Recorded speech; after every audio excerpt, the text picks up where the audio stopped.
Thank you for joining us for the Strathcona County Diversity Committee's Interfaith Harmony Week. We invited members of all religions and spiritual practices to share their thoughts and beliefs in relation to 7 questions. Over Interfaith Harmony Week, February 1st to 7th, 2021, we are shaping the responses we received by focusing on one question each day. Our hope is that through these presentations, we will all learn a bit about our neighbors. It is through knowing about and understanding the beliefs of others and how those beliefs guide their daily lives, and that we can build a community which is supportive and welcoming. The videos have not been edited. The beliefs and opinions expressed in them are solely those of the speakers and not necessarily those of other members of their faith community or of Strathcona County Diversity Committee. Today's topic is on youth involvement. Hi, my name is Irfan, and I'm a Baha'i in the Baha'i community worldwide with many neighborhood classes for children, junior youth, and adults. I am part of the junior youth program for kids 12 to 15 years old. We call these programs Junior Youth Spiritual Empowerment Program and are participants of all regions and races. It is often led by an animator who is a youth who has already taken the course before. We usually start by reading a story with a message, and we discuss the meaning and how it applies to our own lives. For example, the book called In Breezes of Confirmation, we discuss in our daily lives how we can find God's confirmation in subtle ways if we pause and think to reflect. Another aspect of our Junior Youth Empowerment program is to learn how to have eloquent speech. We study and discuss passages.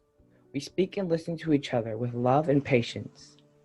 One of the passages we have studied is from Baha'u'llah and states, "Regard man as a mine rich in gems of inestimable value. Education can alone cause it to reveal its treasures and enable mankind to benefit therefrom." Basically, to me, this means we all have hidden gifts, and through education and persistent efforts, we can find our talents to help make the world a better place. We also spend time together, having fun and playing games. We have a good time, and it allows us to learn skills of participation, cooperation, and challenge ourselves. The best part of our junior youth classes is community service, though. Together as a team, we brainstorm ideas on what we would like to do. Some of the service projects in my group we have done is we have made homemade chocolate and put together care packages to give to the homeless. We've also planted trees, done park cleanups, and painted kindness rocks to place around neighborhoods. We learned to distinguish right from wrong and prove that our age can be more a positive force in our society rather than some of the bad reputation that young people are just reckless. The youth of today are building a better future. Our junior youth group brought a lot of people together that didn't know each other from before. I met lots of people who I didn't even know, and I lived right in my building or right in my school, and I didn't even notice them. It's a great place to make new friends. I made friends with him and his brother. I started coming over to his house. Yeah, we like it because we get to do different activities and we get to interact with other people in our community.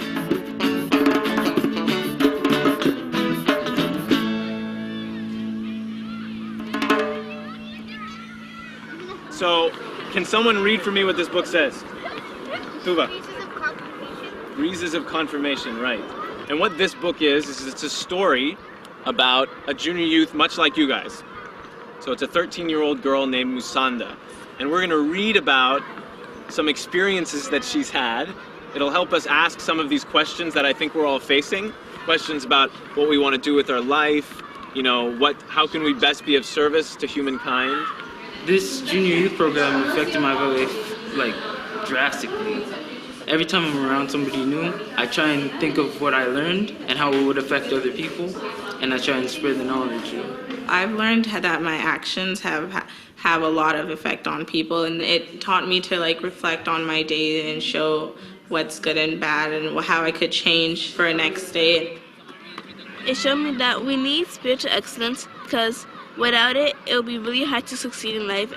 And spiritual excellence is when you use your knowledge and you use your heart and compassion and blend those two together and help someone. I used to get teased and bullied around the neighborhood. But then my animators, they helped me a lot to get through stuff, and like if I have a problem, I would talk to them about it. Now, like nothing really happens, and when I graduate junior youth, I will become an animator and just give back what I got. Sometimes that's hard. Hello, everybody. This is our last session answering, well, for us, it's the last session. I'm not sure what order you're all going to be seeing this in, but it's a session in the series that we have been answering some questions about the Christian tradition. And in this question, it is, how are youth involved in your spiritual community? And so maybe, Adam, you want to start this time out and just tell us a bit about how you would answer that question. Sure. Youth have actually, within the Adventist tradition, and I can speak to that specifically, youth have played a very important role, even from its very inception, back in the 1840s, when it kind of started coming together and organizing. It coalesced around a number of young people. One of our early founders was actually just a young teenager when she first felt the call to kind of step out and ended up taking a bit of a leadership role in the church. And young people have traditionally played a key role in leadership throughout our history. That has shifted probably in the last few generations to see more of a kind of an older generation of leadership at the helm, but it has never been at the complete neglect of the role of young people. And youth have played, even the training of youth and the service, the role that service plays. One of the unique things about the Adventist Church is we have, again, internationally organized a movement known as the Pathfinders. And it's kind of, if I could say it this way without sounding too unkind, it's kind of like the Boy Scouts or the Girl Scouts meet Jesus. So it's the idea that they learn skills and have experiences for which they earn honors. So very similar to the Boy Scouts, Girl Scouts, where they earn badges for their different accomplishments. But really kind of underpinning all of that is the idea of this comes from a place of service to Christ, of growing in their relationship with Jesus.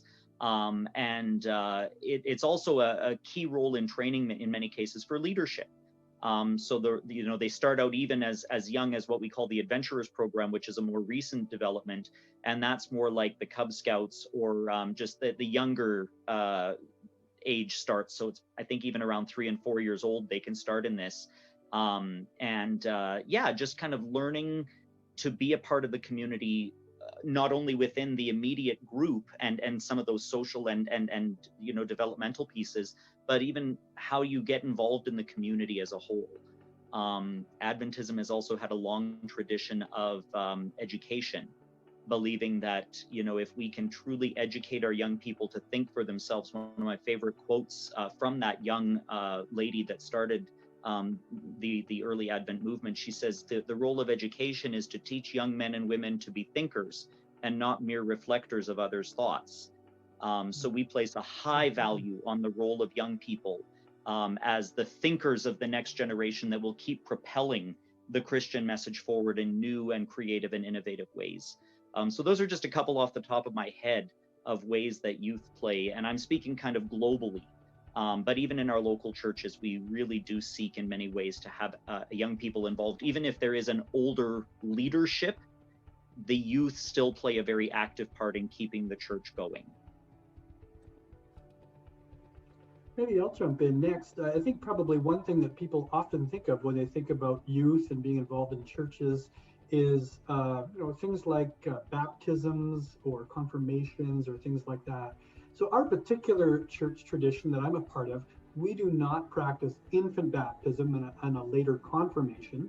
Instead, we start with what we often call child dedication. Perhaps we should call it parent and church dedication, where parents and the church around them dedicate themselves to raise this child, learning about Jesus and about the Bible and all these things, in the hopes that when that child is old enough to decide for themselves, that they will decide to follow along in the Christian faith.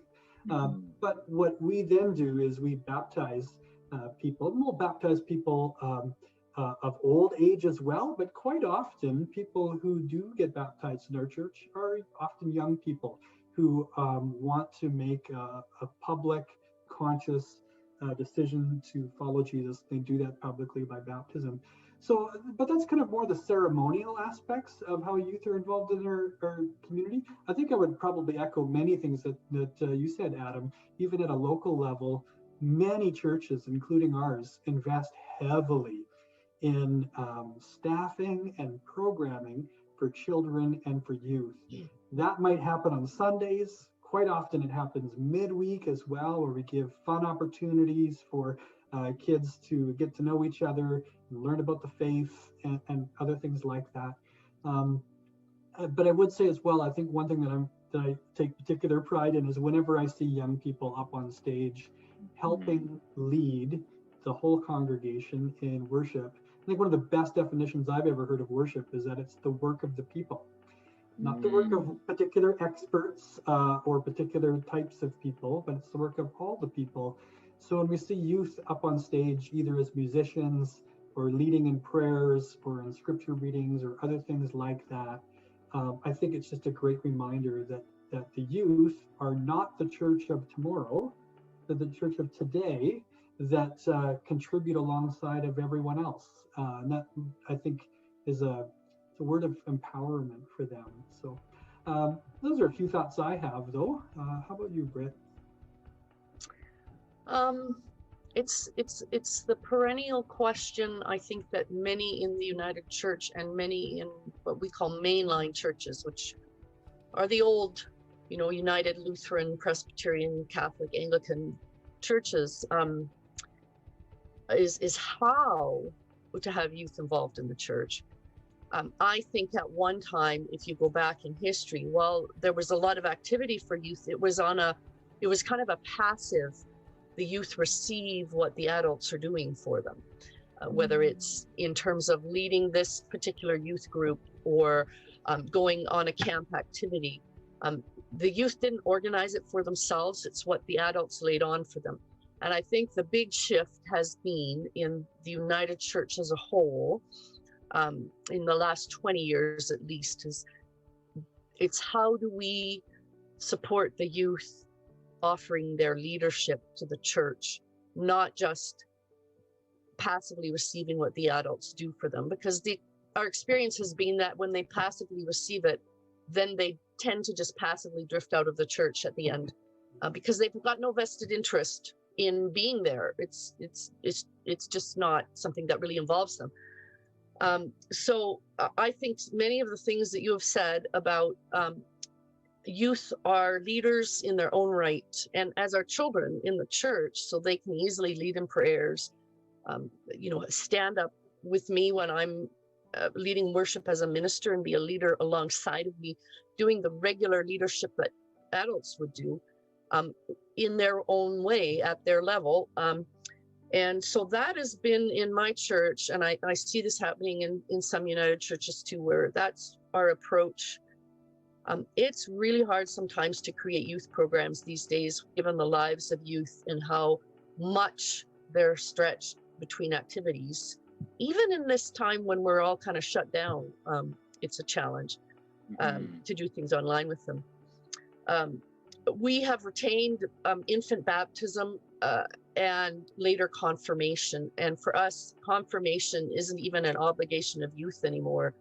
It can happen at any point in your life when you feel ready to, in maturity, take on the faith commitment of your baptism for yourself. But just as a point of interest, for many years, the United Church had some really significant youth programs across Canada. One was CGIT, which was Christian Girls in Training, which was kind of a parallel to Girl Guides. And the Boy Scout were the official boys program of the United Church of Canada for many, many years. And many United churches across the country would sponsor particular Boy Scout troops that would meet in their churches. And there was an annual Baden-Powell Sunday where the scouts would all march in with their flag. And it was a big part of the United Church life to sponsor those two youth activities and those two youth organizations. And a lot of people who grew up just before and after World War II will talk to you about young people's group. A lot of couples met in young people's group, and I have a lot of seniors that I meet who say they met in young people's group in the United Church because they would do activities together, go on camps, they would have dances, and so there's a history there, but it's one that has been variable over time depending on what else the church is doing and stuff. Yeah, I would maybe just bounce in on that too. Just, you know, you using the word camps, it really reminds me of how central summer camps are to many churches and church groups, including our own. Camp is a place where kids in many ways kind of unplug from their very plugged in existence every day around their normal lives. And so when they go off to camp, it's a real fun experience to kind of learn how to be a kid again without technology. At the same time, it's a place where many young people become young leaders as they help, you know, kind of to run camps and such. So thanks for Britt for bringing that up. It's huge for our young people. I think one of the things that fascinates me is when you think about the role that young people play in the life of Jesus. How, and you talked, Britt, about how we kind of lost that and it became like we offered it and they passively received it. Jesus had that flipped on its head. When people wanted to know what is it going to be like in the kingdom of God, what did he do?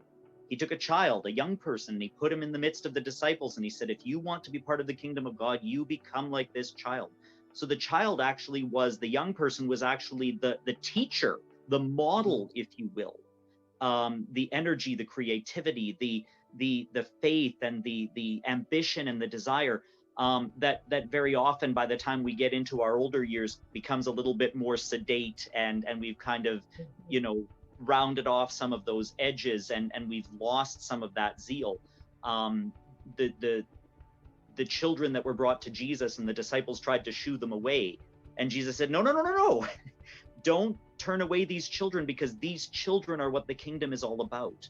And so I guess maybe my takeaway on that is, as much as we maybe have talked about the role that youth play, just kind of reframing it once again in the context of, as you said, Britt, rather than just passively offering them, how do we now shift our focus back to them?